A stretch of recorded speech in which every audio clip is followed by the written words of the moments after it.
வணக்கம். நண்பர்கள் எல்லாரும் எப்படி இருக்கீங்க? நல்லா இருப்பீங்களான்னு நினைக்கிறேன்.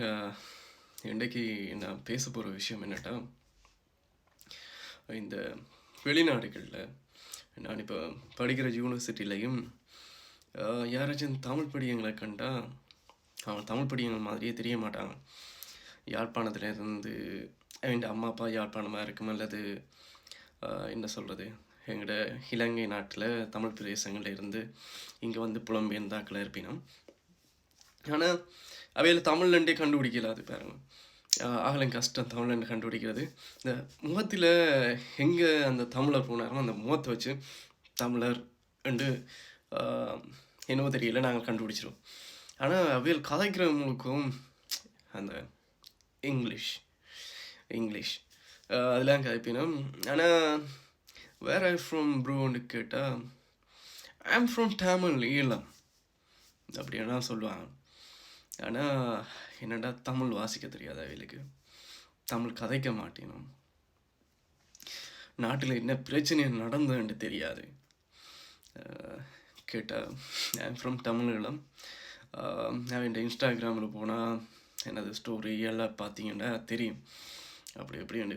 ஓகே, ஏதோ ஒரு இது வகையில் இது அந்த உணர்வுகளை கடத்துகிறாங்க ரெண்டு ஜோசிச்சாலும். இன்னொரு வகையில் கவலைக்குரிய விஷயம் என்னென்னா, அவங்களுக்கு தமிழ் தெரியாது, தமிழ் கதைக்க தெரியாது, வாசிக்க தெரியாது. முக்கால்வாசி பேருக்கு அப்படி தெரியாது. ஒரு சில பெற்றோர், இங்கே இருக்கிற பெற்றோர் இங்கே பிறந்து வளர்ந்த பிள்ளைகளுக்கு என்ன தமிழ் ஸ்கூலுக்கு விட்டு தமிழ் படிப்பிச்சு தமிழை தலைமுறையாக கடத்தி கொண்டு வராங்க. அவங்களுக்கு ஹேட்ஸ் ஆஃப். அடுத்த விஷயம், சில பேர் என்னென்னா ஏன் தமிழ் தெரியாதுன்னு கேட்டால் இங்கே English country, so they no need Tamil. So அப்போ என்னத்துக்கு இந்த என்னது ஒவ்வொரு தினங்களுக்கும் லண்டனில் ஒன்று கூடுறீங்க என்றதை கேட்டால் அது வேறு இது வேறு. அப்போ எல்லாம் ஒன்று தான். தமிழுக்கான நிலைத்திருப்புக்காக தான் போராடினது.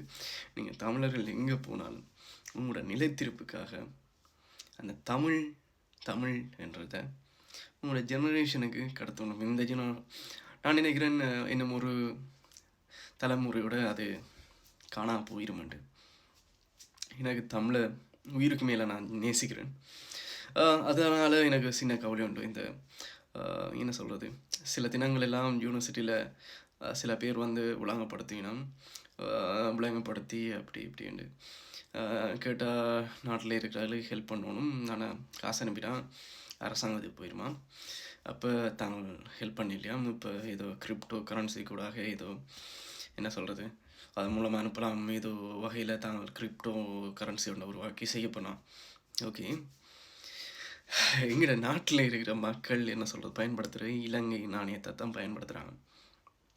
மற்றது நீங்கள் அனுப்புகிற காசை நாட்டில் கவர்மெண்ட் எடுத்துருன்றதை தாண்டி நீங்கள் அனுப்புகிற காசு ஏதோ ஒரு வகையில் உங்களோட உறவுகளுக்கு பயன்படும். கவர்மெண்ட் எடுக்க இல்லாத அப்படிலாம் அது பொய்க்காத. மற்ற சில பேர் சொல்லினா நான் காசு அனுப்பினா நாட்டின் பொருளாதாரம் வளர்ந்துருவேன். எப்போ என்ன சொல்கிறது, தற்சமயம் ஒரு யதார்த்தத்துக்கு கிடைக்க போனால் யாழ்ப்பாணம், இந்த வடமாகாணம் எல்லாம் இலங்கை என்ற ஒரு நாட்டுக்குள்ளான் இருக்குது. யதார்த்தத்தை பற்றி கேட்பேன். இப்போ வரைக்கும் அது உங்களுக்கு பிரித்து அப்போ தருவாங்களன்றது எனக்கு தெரியாது. ஆனால் இப்போ வரைக்கும் அப்படித்தான் இருக்குது. அப்போ எங்களோட நாட்டு மக்கள் அது கீழே தான் இயங்கி கொண்டிருக்கணும். அப்படின்டா எங்களோட தமிழ் மக்களும் அது கீழே தான் இயங்கிட்டீங்கன்னா அது கீழே தான் சம்பளம் எடுக்கணும், அந்த காசை பயன்படுத்தினீங்க. அப்போ நீங்கள் அனுப்புகிற காசு வேஸ்ட்டாக போகிறதில்ல, உங்களோட தமிழ் மக்களுக்கும் உதவுது, இன்னொருத்தனுக்கு உதவிடும், நாடு டெவலப் ஆயிரும். தாங்களே அதெல்லாம் போய்க்காது. இங்கே அந்த காசு தாங்கள் சுருட்டுறாங்க, உருட்டுவினோம், அப்படி தான் உருட்டுவினோம். நம்பாதீங்க தயவுசெய்து. மற்றது சில அமைப்புகள் ஊடாக, இன்டர்நேஷ்னல் அமைப்புகள் ஊடாகவும் நீங்கள் எந்த ஒரு எவ்வளோ பணம் பண்ணாலும் நாட்டுக்கு அனுப்பலாம். மற்றது முக்கியமாக எங்களோட நாட்டில் இருக்கிற பிரச்சனை என்னட்டா, எங்களோட தமிழ் மக்களை இப்போ வளப்படுத்தணும் மாட்டோம். ஒன்று கல்வி, மற்றது பொருளாதாரம். முக்கியமாக இந்த நிறைய காணொலிகள் பார்க்குறேன், கவலைக்குரிய விடயமாக இருக்குது. நிறைய பேர் என்னென்னா அது நல்லமா கெட்டதா எனக்கு தெரியல. நிறைய பேர் அந்த கஷ்டம்ன்ட்டு ஒரு எல்லா புதுசாக யூடியூப் தொடங்குற முழு பேரும் என்ன யாராவது ஒரு கஷ்டப்பட்ட ஃபேமிலியை தேடி பிடிச்சிருவாங்க. பிடிச்சி அதை தான் எடுத்து போடுவாங்க. இந்த முகம் அந்த என்ன சொல்கிறது, அந்த மக்களை என்ன அது எனக்கு தெரியல. நீங்கள் வேணுமெண்டா அந்த காணொலி எடுத்துகிட்டு அவன் முகத்தை மறைச்சி போடலாம். அப்படி ஹெல்ப் பண்ணுறீனமெண்டா அந்த ஹெல்ப் பண்ணுற ஆட்களுக்கு மட்டும் அவன் டீட்டெயில்ஸ் கொடுக்கலாம். சில பேர் அதை மிஸ்யூஸ் பண்ணி கொண்டிருக்கேன் நான் கேள்விப்பட்ட வரைக்கும்.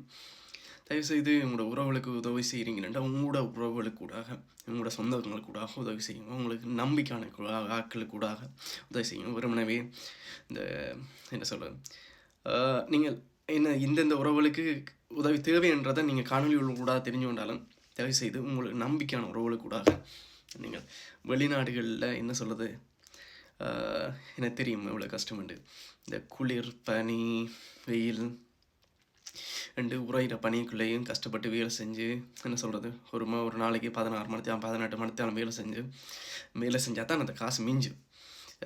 எங்கள் நாட்டில் நாங்கள் வேலை செய்கிற மாதிரி கவர்மெண்ட் உத்தியோகத்தில் 8 மணி நேரம் மட்டும் வேலை செஞ்சிட்டு இருந்தால் எனது வாடகை கட்டுறதுக்கே காணாது. தண்ணி பில், கரண்ட் பில், அப்படி இங்கே நிறைய செலவு இருக்கு. ஊரில் இருக்கிறார்கள் யோசிச்சு கொண்டு இருக்குது. இக்கிற மாட்டுக்கு அக்கறை பச்சைன்னு சொல்லுவாங்களா, அது இன்னும் உண்மைதான். ஆனால் இங்கே என்ன செய்கிறது, அந்த வாய்ப்புகள் கூடவா இருக்குது. நிறைய பேரை நான் வர்றதுக்கான வழிகளும் முதல்ல சொல்லியிருக்கேன். கஷ்டப்பட்டீங்கன்னா இங்கே இருந்தாலும் முன்னேறலாம். அது வேறு சாப்டர். இப்போ ஓகே, இந்த சாப்டருக்குள்ளே வரும்.